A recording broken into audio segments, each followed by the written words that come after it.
নমস্কাৰ জ্ঞান hive YouTube চেনেলৰ অন্য এটা ভিডিঅ'ত তোমালোকক আন্তৰিক স্বাগতম জনাইছোঁ আৰু আজি এই ভিডিঅ'ত দশম শ্ৰেণীৰ ছমহীয়া পৰীক্ষাৰ এখন অসমীয়া প্ৰশ্ন কাকত এইখন কামৰূপ জিলাৰ প্ৰশ্ন কাকত যিখন তোমালোকৰ লগত মই আলোচনা কৰিম ক অংশত আছে অতি চমু উত্তৰ লিখা ভাৰতীয় সংস্কৃতিৰ প্ৰাণ কি ইয়াত 1 মাৰ্ক কৈ আছে খ নম্বৰত আছে দেৱজিৎ ভূঞাৰ জন্ম ক'ত হৈছিল গ নম্বৰত আছে দশম শ্ৰেণীৰ কোঠাটোত সোমোৱা শ্ৰেণী শিক্ষকগৰাকীৰ নাম কি 2 নম্বৰ প্ৰশ্ন আছে চমু উত্তৰ লিখা যিকোনো দুটা 2 মাৰ্ক কৈ আছে ক নম্বৰত আছে এজন সফল উদ্যোগী হ'বলৈ কি কি গুণৰ প্ৰয়োজন খ নম্বৰত আছে আৰ্টৰ বিপৰীত পন্থা দুটা কি কি আৰু গ নম্বৰত আছে উত্তৰ ভাৰতৰ সংগীতে কি কি বস্তু আমাক চকুত পেলায় 3 নম্বৰ প্ৰশ্নত আছে উত্তৰ লিখা ক নম্বৰ 4 নম্বৰ কৈ আছে ক নম্বৰত আছে ভাৰতীয় সংস্কৃতি এক বিৰাট সমন্বয়ৰ বস্তু এই কথাষাৰ কিমান দূৰ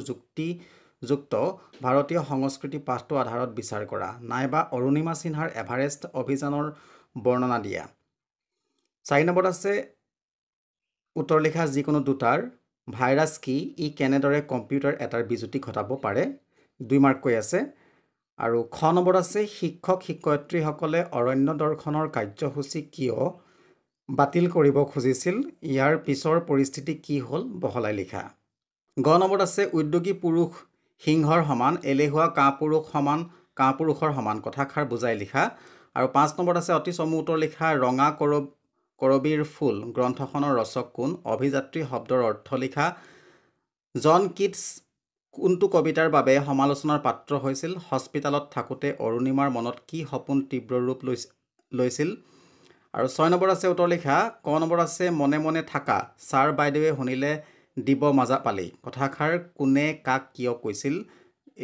এইটো 2 মাৰ্ক কৈ আছে আৰু খ নম্বৰত আছে ইমানখিনিলৈ আহি আৰু উভতি যোৱাৰ প্ৰশ্ন নুঠে যি হয় দেখা যাব কথাষাৰৰ বক্তা কোন কাক উদ্দেশ্যি কৰা বক্তাই কথাষাৰ কৈছিল 7 নম্বৰত আছে অতি চমু উত্তৰ দিয়া বৰগীত কি ৰাগত বন্ধা আছে খ নম্বৰত আছে আসমানৰ কুতুব তৰা আদমৰ জাত ইয়াত আদম কোন আৰু গ নম্বৰত আছে ৰঘুনাথ চৌধুৰীয়ে কোনখন কাকতৰ জৰিয়তে কবিতা লিখিবলৈ আৰম্ভ কৰে 8 নম্বৰত চমু উত্তৰ লিখা 2 মাৰ্ক কৈ আছে বৰগীতৰ দুটা লক্ষণ লিখা খ নম্বৰত আছে উজনি অসমত প্ৰচলিত দুবিধ লোকগীতৰ নাম লিখা গ নম্বৰত আছে ৰঘুনাথ চৌধুৰীয়ে কিমান চনত ক'ত অনুষ্ঠিত হোৱা অসম সাহিত্য সভা অধিৱেশনৰ সভাপতি আসন অলংকৃত কৰিছিল ঘ নম্বৰত আছে মাধৱদেৱৰ আখ্যানমূলক ৰচনা দুখনৰ নাম লিখা 9 নম্বৰত আছে চনক সনন্দ যোগী জাহাকু ধিয়াই সকল নিগমে যাক বিচাৰি নাপায় ইয়াত কবিয়ে কি প্ৰসংগত কাৰ বিষয়ে কিয় এনেদৰে কৈছে চমুকৈ লিখা এইটো 3 নম্বৰ আছে 10 নম্বৰত আছে ব্যাখ্যা কৰা যিকোনো এটা হজাৰ মইনাটিৰ অনেক যুগুতি দেওমাৰি পাৰ হলে এৰিলে পিৰিতি খ নম্বৰত আছে উঠা হে ঋতিক ধ্যানী অমৃতৰ পুত্ৰ উঠা যত মুক্তি পথযাত্ৰী আৰু 11 নম্বৰত আছে তলৰ যিকোনো এটাৰ ব্যাস বাক্যসহ সমাহৰ নাম লিখা ত্ৰিনয়ন ভকত সেৱা খ নম্বৰত আছে তলৰ যিকোনো এটা সন্ধি ভাঙা দিগন্ত সমন্বয় গ নম্বৰত আছে তলত দিয়া যিকোনো এটা মূৰ্ধন্য ন বা মূৰ্ধন্য খ হোৱাৰ কাৰণ লিখা প্ৰণাম নষ্ট যথাস্থানত যতি চিহ্ন বহুৱা শিক্ষকে সুধিলে তুমি কালি স্কুললৈ কিয় নাহিলা আৰু 19 নম্বৰ আছে তলত দিয়া যিকোনো এটাৰ অৰ্থ প্ৰকাশক বাক্য ৰচনা কৰা অজিন পাতকী পানীৰ তলৰ কাঁইট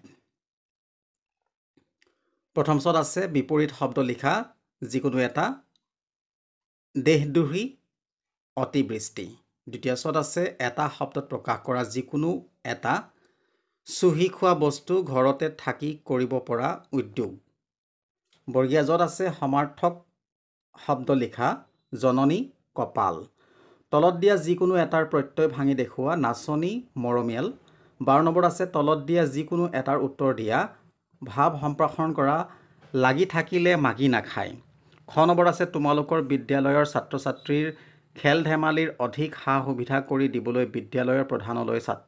ছাত্ৰ বা ছাত্ৰী একতা সভাৰ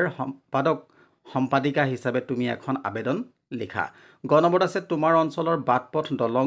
নলা নৰ্দমা আদি নষ্ট হোৱাত সেইবোৰৰ মেৰামতিৰ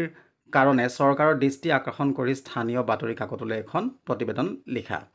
13 নম্বৰত আছে তলৰ যিকোনো এখন ৰচনা লিখা তোমাৰ প্ৰিয় সাহিত্যিক দৈনন্দিন জীৱনত ইণ্টাৰনেটৰ ব্যৱহাৰ। 14 নম্বৰত আছে বৈচিত্ৰ্যময় অসমত সন্নিৱিষ্ট যিকোনো দুটা জনগোষ্ঠীৰ সাজপাৰৰ বিষয়ে লিখা। 4 নম্বৰ আছে। আৰু 15 নম্বৰত আছে ভীমবৰ দেউৰী আৰু বলাইৰাম সেনাপতিৰ বিষয়ে লিখা নাইবা তলত যিটো গদ্য অংশ দিয়া আছে তাৰ প্ৰশ্নৰ উত্তৰ লিখিব লাগে। খ অংশত আছে তলত দিয়া যিকোনো দুটাৰ লিখা ৰত্নোদ্ধি কি, নাগাৰ্জুন কোন, অত্ৰেয় ঋষিয়ে কি শিক্ষা দিছিল। আৰু 17 নম্বৰত আছে চমু উত্তৰ দিয়া তক্ষশিলালৈ কোন দেশৰ পৰা ছাত্ৰ আহিছিল। খ নম্বৰত আছে অম্বিকাগিৰি ৰায়চৌধুৰীৰ দুখন কবিতা পুথিৰ নাম লিখা। 18 নম্বৰত আছে তলৰ যিকোনো এটা প্ৰশ্নৰ উত্তৰ লিখা প্ৰাচীন ভাৰতৰ বিশ্ববিদ্যালয়সমূহৰ চমু আভাস দিয়া। খ নম্বৰত আছে হিংসা দেশৰ ভেদাভেদৰ ঘৃণী স্বাৰ্থভেমৰ উক্ত কবিতাফাঁকি আলোচনা কৰা। 19 নম্বৰত আছে যিকোনো এটা প্ৰশ্নৰ উত্তৰ লিখা অম্বিকাগিৰি ৰায়চৌধুৰী পিতৃৰ নাম কি, কবিয়ে চাই থাকোঁতেই মুখ কিহেৰে ভৰি পৰিছে। 20 নম্বৰত আছে চমু উত্তৰ দিয়া বিশ্বসভাত ঠাই পাবলৈ কি কি কৰাৰ নিৰ্দেশ দিছে। আৰু খ নম্বৰত আছে ছাত্ৰ ছাত্ৰী থাকিবৰ নিমিত্তে বিক্ৰমশিলা বিশ্ববিদ্যালয়ত কি ব্যৱস্থা আছিল। 21ত আছে ধৰ ঝাৰু ধৰ ভাই কবিতাটিৰ মূল ভাৱ লিখা। 22 নম্বৰত আছে তলত দিয়া যিকোনো দুটা বাক্য শুদ্ধকৈ লিখা পৰীক্ষাৰ শেষত মোক লগ কৰিবা, সি মোক গালি দিছে, মই যোৱাকালি বজাৰলৈ গৈছিলোঁ। 23 নম্বৰত আছে যিকোনো এটা উপসৰ্গ ব্যৱহাৰ কৰি এটা শব্দ লিখা। 24ত আছে এ আৰু চোন অনুসৰ্গ ব্যৱহাৰ কৰি একোটাকৈ শব্দ লিখা। আৰু 25ত আছে তলৰ যিকোনো এটা শব্দ দুটাকৈ সমাৰ্থক শব্দ লিখা পক্ষী পৃথিৱী। 26 নম্বৰত আছে তলৰ যিকোনো এটা শব্দ আধুনিক ৰূপ লিখা কিশোৰ, এটা আচলতে কেশৰ হ'ব লাগিছিলে, আৰু ভৈলা। আৰু এইখিনি গ অংশ এইখিনি তোমালোকৰ দৰকাৰ নাই, তথাপিতো মই এবাৰ স্ক্ৰল কৰিছোঁ, তোমালোকে চাই লোৱা। খ অংশ কৰিলে গ অংশৰ কোনো প্ৰয়োজন নাই।